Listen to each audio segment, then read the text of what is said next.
KPK. Pemirsa, serangan terhadap KPK begitu beragam, tidak hanya dialami penyidik, namun juga menyasar tentunya para pimpinan. Apa saja serangan dan intervensi yang dialami pimpinan KPK dari waktu ke waktu? Telah hadir mantan Ketua KPK Taufikur Rahman Ruki dan mantan Wakil Ketua KPK M. Yasin. Selamat malam Pak Ruki, Pak Yasin. Selamat malam. Terima kasih sudah hadir di Mata Najwa. Saya ingin Anda berdua bercerita apa saja yang dialami. Dinamikanya tentu berbeda dari tahun ke tahun KPK. Kalau Anda Pak Ruki ketika dulu menjadi pimpinan KPK pertama, dinamikanya seperti apa yang Anda alami? Kalau kita bicara soal serangan yang dilontarkan kepada Anda dan kawan-kawan. Satu hal yang sangat menguntungkan untuk kami di KPK jilid pertama. Yang pertama? Mereka tidak kenal dan tidak tahu betul apa dan siapa itu KPK, sehingga kita dianggap enteng. Belum setakut sekarang ya? Belum setakut sekarang, kita dianggap enteng. Sehingga langkah-langkah kita tidak terlalu banyak dijegal secara sistematis. Tapi kalau perlawanan banyak dan itu kita hadapi dengan biasa. Tapi apa misalnya yang Anda ingat? Ya, misalnya 3 bulan pertama kita tidak punya kantor. Kita mau ngantor di mana? Ngantor tuh di restoran, bayar bareng-bareng. Kenapa? Karena ketika undang-undang kita disahkan dan kita dilantik, yang seharusnya kita masuk ke jalan veteran, itu KPKPN mengajukan uji materi terhadap undang-undang itu. Jadi terpaksa kita ngungsi ke Komisi Ekonomi Nasional yang sekarang jadi kantornya Dewan Pertimbangan Presiden. Di situ nggak ada apa-apa, kecuali ada beberapa kursi dan meja. Kita sendiri juga tidak tahu mau berbuat apa gitu. Tapi ya dengan tekad kuat kita lakukan betul-betul saya katakan bahwa kita mulai dari nol. Nah, karena nol itu orang tidak memperhitungkan. Dalam diam kita bekerja. Disitulah kita mulai bangun kode etik, disitulah kita mulai bangun SOP, disitulah kita mulai bangun kemampuan-kemampuan sehingga ketika kita mulai menggebrak, baru mereka kaget. Oh, ternyata KPK yang selama ini tidak ada itu eksis gitu. Dan kemudian ketakutan itu dilancarkan sedemikian keras ketika Pak Yasin dan kawan-kawan menjadi pimpinan KPK. Apa yang ketika itu kita ingat sekali tentunya cicak buaya jilid pertama. Ya. Apa sih yang belum terungkap dari periode kelam KPK itu, Pak Yasin? Ya, tentunya saya mengikuti periode pertama bersama Pak Ruki, hanya saya sebagai direktur membantu pimpinan pertama. Yang kita ingat capacity building kita 2 bulan tidak. Kok 2 bulan, 2 tahun itu hanya menerima perskot. 2 tahun tidak digaji? Perskot itu ya tidak banyak. Jadi kurang dari 10 juta atau mungkin hanya 5 juta seingat saya itu. Dan itu selama 2 tahun karena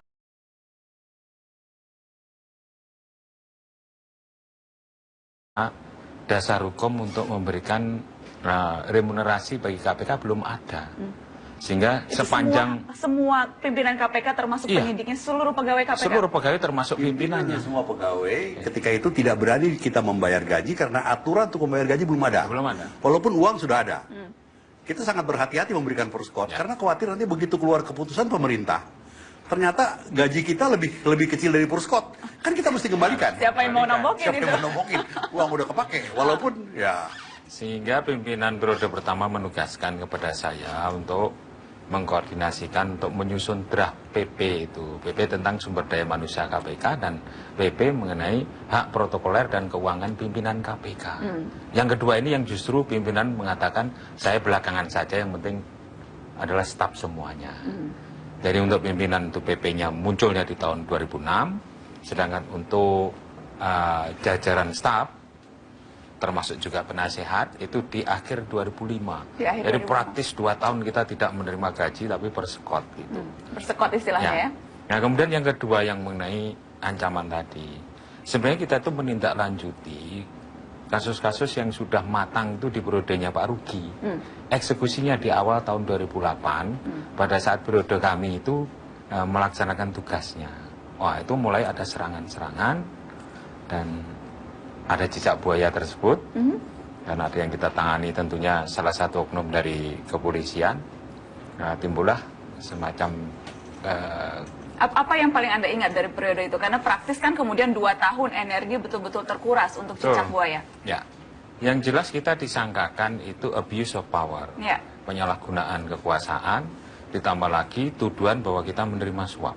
Itu luar biasa, jadi menyita energi kita harus mengungkapkan apa fakta yang ada, tapi mereka juga punya dasar-dasar yang dikemukakan sampai membuat dokumen 15 seakan-akan bahwa peristiwa itu terjadi. Seandainya tidak ada rekaman yang disetel di persidangan di Mahkamah Konstitusi atas hadapan terhadap orang-orang yang berindikasi telah menjadi tersangka itu dan kiri kanannya, maka kita tidak akan selamat pada saat itu. Tidak akan selamat. Ya, Tuhan. Nah, periode yang selanjutnya pada saat dua rekan pimpinan saya itu ditahan, itulah yang menjadikan kita ini sangat-sangat krusial pada saat itu. Segala urusan di KPK hanya ditangani oleh dua orang pimpinan saya dengan Pak Haryono pada saat itu. Baik, kita akan break. Nanti setelah ini saya ingin tanya soal serangan-serangan metafisik yang saya tahu juga dialami oleh Anda berdua sesaat lagi.